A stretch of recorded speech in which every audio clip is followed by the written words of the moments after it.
Hello everyone, today's case is very serious case. Please इसे last तक ज़रूर देखें और आपके एक शेयर से एक लड़की को जस्टिस मिल सकता है। और ये केस इसी 1 नवंबर का है, 1 नवंबर 2023। इस केस को स्टडी करने के बाद इसे ज़्यादा से ज़्यादा शेयर कीजिएगा ताकि पुलिस की आंखें खुले और कातिलों को जल्दी से जल्दी अरेस्ट कर सकें, ताकि हमारी बेटी, हमारी बहन मनीषा को इंसाफ मिल सके। और कमेंट सेक्शन में जस्टिस फॉर मनीषा जरूर लिखें। So well, let's discuss about this case. Baghpat Sisana police को सूटकेस में एक लड़की की आधी जली हुई डेड बॉडी मिलती है। पुलिस उस बॉडी को अपने कब्जे में लेकर उसकी आइडेंटिफिकेशन करना शुरू कर देती है, पर पुलिस के लिए उसे आइडेंटिफाई करना काफ़ी मुश्किल था क्योंकि लड़की की बॉडी 80% जल चुकी थी। फिजिकली तो उसे पहचानना काफ़ी मुश्किल था, पर उस लड़की का फेस पूरी तरह से नहीं जला हुआ था। उसकी फैमिली का मेंबर अगर कोई देखेगा तो वो ईजिली उसे पहचान लेगा। तो पुलिस ने उस लड़की की कुछ तस्वीरें सोशल मीडिया पर भी अपलोड कर दी थी ताकि उसे जल्दी से जल्दी आइडेंटिफाई करा जाए। सोशल मीडिया पर अपलोड करने के बाद भी पुलिस को उस लड़की की कोई जानकारी नहीं मिली थी और वहीं पुलिस ग्राउंड लेवल पर भी अपना काम करे जा रही थी, बट स्टिल पुलिस को उस लड़की की आइडेंटिफिकेशन नहीं मिल पा रही थी। फिर पुलिस ने कुछ टीमें बनाई और सभी टीमों को आसपास के इलाकों में भेज दिया था उस लड़की का पता लगाने के लिए। अब सुबह से शाम हो चुकी थी पर पुलिस उसका पता नहीं लगा सकी थी। फिर अगले ही दिन पुलिस स्टेशन में एक लड़का अपनी बहन की मिसिंग रिपोर्ट लिखवाने आता है। 1 नवंबर को इस लड़की का मर्डर हुआ था। 2 नवंबर को पुलिस को उसकी डेड बॉडी मिली थी और 3 नवंबर को पुलिस स्टेशन में एक लड़का आता है अपनी बहन की मिसिंग रिपोर्ट लिखवाने। तो उस लड़के ने अपनी बहन की मिसिंग रिपोर्ट लिखवाई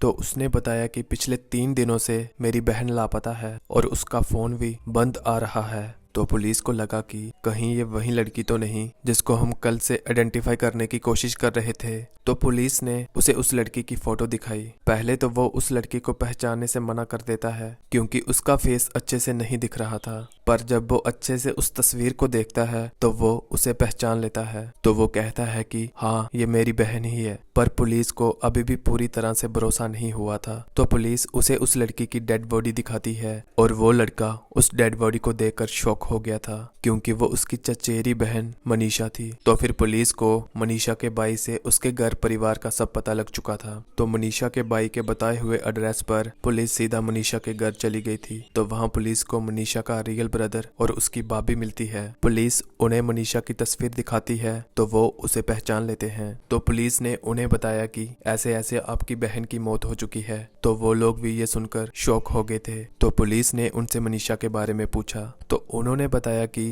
मनीषा का किसी लड़के के साथ रिलेशनशिप था और वो हमारे साथ झगड़ा करके 1 नवंबर को यहाँ से चली गई थी। और पूछताछ करते हुए वो दोनों काफी रोने लग गए थे और रोते हुए वो कहते हैं कि हमें सिर्फ इतना ही पता है और कुछ नहीं। तो पुलिस भी उनकी कंडीशन देखते हुए उनसे ज्यादा पूछताछ नहीं करती। तो पुलिस उनके घर से वापस चली गई थी। तो पुलिस को ना तो फैमिली से कोई जानकारी मिलती है और ना ही उसके चचेरे भाई से। तो पुलिस फिर उस इलाके के सारे सीसीटीवी फुटेज चेक करती है और सीसीटीवी फुटेज में पुलिस को एक गाड़ी दिखती है और जब उस गाड़ी का नंबर चेक करा जाता है तो पता चलता है कि वो गाड़ी सोनीपत में एक आदमी के घर खड़ी हुई थी। और जब पुलिस वहां पहुंचती है तो उन्हें पता चलता है कि वो घर किसी और का नहीं बल्कि मनीषा की भाभी शिखा का है। मीन्स शिखा के मायके में वो गाड़ी खड़ी हुई थी। तो अब यहाँ से पुलिस को मनीषा की भाभी शिखा पर शक होने लग गया था। तो पुलिस को लगता है कि मे भी इस मर्डर में शिखा और उसका भाई भी शामिल हो। तो पुलिस फिर मनीषा की भाभी शिखा और उसके भाई को पुलिस स्टेशन बुलाती है। पुलिस फिर से उन दोनों से पूछताछ करती है और वो वही सेम बातें बताते हैं जो उन्होंने पहले बताई थी कि मनीषा का किसी लड़के के साथ अफेयर था और वो उस लड़के के साथ भाग गई थी।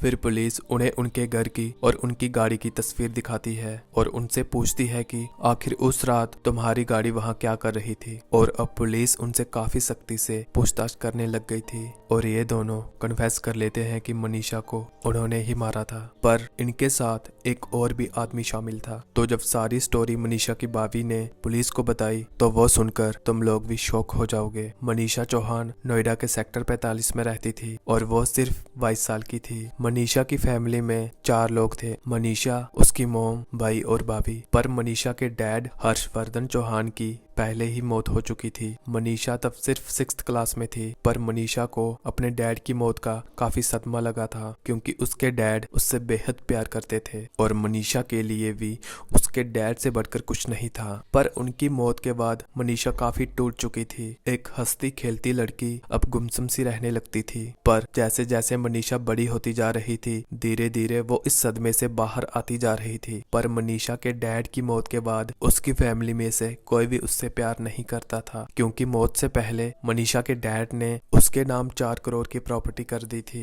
और इसी प्रॉपर्टी की वजह से उसकी फैमिली उससे काफी नफरत करती थी। हमेशा छोटी सी बात लेकर मनीषा से मारपीट करते थे, पर स्टिल मनीषा एक ब्रेव लड़की थी। वो हमेशा यही सोचती थी कि एक ना एक दिन ये लोग जरूर सुधर जाएंगे। इतना सब कुछ होने के बावजूद भी मनीषा हमेशा खुश रहने की कोशिश करती थी और वो हमेशा अपने फेस पर एक स्माइल रखती थी। और वही मनीषा की अब स्टडी भी कंप्लीट हो चुकी थी। अब मनीषा एक प्राइवेट कंपनी में जॉब करने लग गई थी। वो नोएडा के सेक्टर 57 में मोरेना टेक्नोलॉजी कंपनी में काम करती थी, क्योंकि वो खुद अपने बलबूते पर कुछ करना चाहती थी। और वो अपने ऑफिस में एक बेहद ही खुश मिजाज की लड़की थी और वो अपने काम को लेकर काफी डेडिकेटेड थी। मनीषा खुद अर्न करके अपने कॉलेज की फीस भरती थी। उससे फैमिली से कोई भी सपोर्ट नहीं था। सपोर्ट की तो दूर की बात रही, उससे तो बेरहमी से मारा पीटा जाता था। मनीषा अक्सर ये बातें अपने दोस्तों के साथ शेयर करती थी। मनीषा ने अपने दोस्तों को ये भी बताया था कि उसका भाई मनीष और भाभी शिखा वो 4 करोड़ की प्रॉपर्टी बेचना चाहते थे और वो दोनों मनीषा के किसी भी कंडीशन में सिग्नेचर चाहते थे,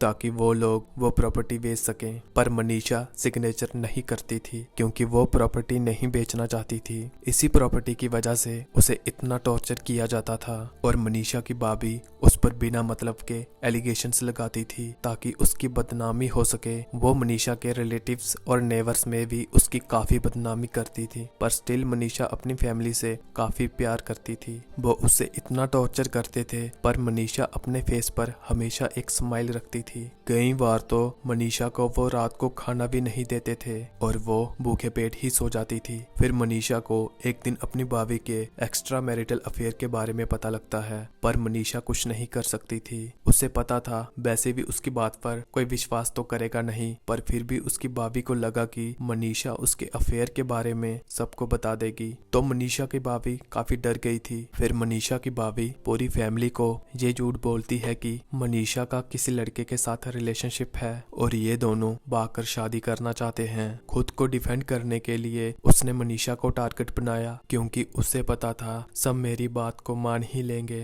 तो मनीषा की भाभी ने अपने पति और अपने बॉयफ्रेंड के साथ मिलकर मनीषा को मारने का प्लान बनाया। फिर 1 नवंबर मनीषा अपने ऑफिस गई हुई थी और वो सारा काम खत्म करने के बाद अपने घर आ गई थी। रात के 8:45 पे वो अपना फोन चला रही थी और अपने दोस्तों के साथ व्हाट्सएप पे बातें कर रही थी। मनीषा फिर रात के 10:30 बजे अपने एक दोस्त को कॉल करती है, पर उसने कॉल नहीं उठाई। तो मनीषा फिर सोने लगती है। तभी मनीषा के रूम में उसका भाई भाभी और भाभी का बॉयफ्रेंड आता है। वो लोग पहले मनीषा का फोन तोड़ देते हैं, फिर ये लोग मिलकर उसे मार देते हैं। फिर वो सोचते हैं कि अब इसकी बॉडी के साथ क्या किया जाए। उन्हें कुछ समझ नहीं आ रहा था, तो इन्होंने सोचा कि सुबह होने से पहले ही इसकी बॉडी को ठिकाने लगाना पड़ेगा। तो उन्होंने एक सूटकेस लिया और मनीषा की बॉडी उस सूटकेस में डालने लगते हैं। पर सूटकेस छोटा होने की वजह से मनीषा की बॉडी पूरी तरह से फिट नहीं हो पा रही थी। तो उन्होंने मनीषा की कई सारी हड्डियां तोड़ी और जैसे तैसे करके उसे सूटकेस में डाल दिया। फिर ये लोग मनीषा की बॉडी को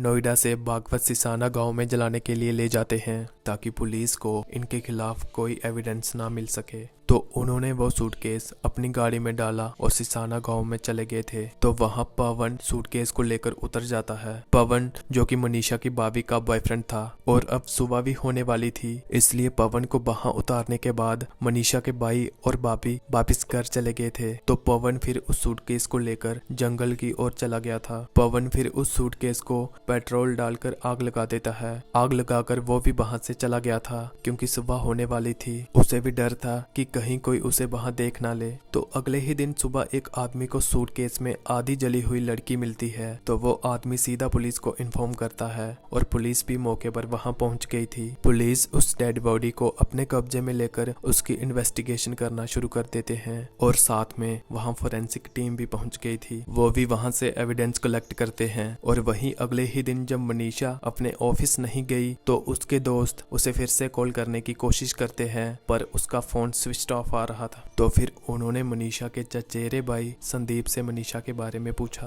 तो उसे भी कुछ नहीं पता था। तो जब वो मनीषा की फैमिली से मनीषा के बारे में पूछता है तो वो उसे कहते हैं कि मनीषा किसी लड़के के साथ भाग गई थी। फिर मनीषा का भाई संदीप पुलिस स्टेशन में अपनी बहन की मिसिंग रिपोर्ट लिखवाने आता है और वहीं पुलिस उसे मनीषा की डेड बॉडी दिखाती है, जिससे पुलिस को मनीषा के घर के बारे में पता लग गया था। और फिर सीसीटीवी फुटेज में मनीषा की भाभी की कार दिख गई थी, जिसके बाद पुलिस ने उन दोनों को अरेस्ट कर लिया था। पर इस केस का एक अक्यूज्ड अभी भी बाहर घूम रहा है। अभी तक पुलिस उसे नहीं पकड़ पाई। अगर आप लोग चाहते हो कि मनीषा को जस्टिस मिले तो कमेंट सेक्शन में जस्टिस फॉर मनीषा जरूर लिखें और इस वीडियो को शेयर जरूर करें ताकि ज्यादा से ज्यादा लोगों को इस केस के बारे में पता चले और ज्यादा से ज्यादा लोग मनीषा के जस्टिस के लिए आवाज उठा सकें। सो मिलते हैं किसी और नए केस स्टडी के साथ। Justice for Manisha.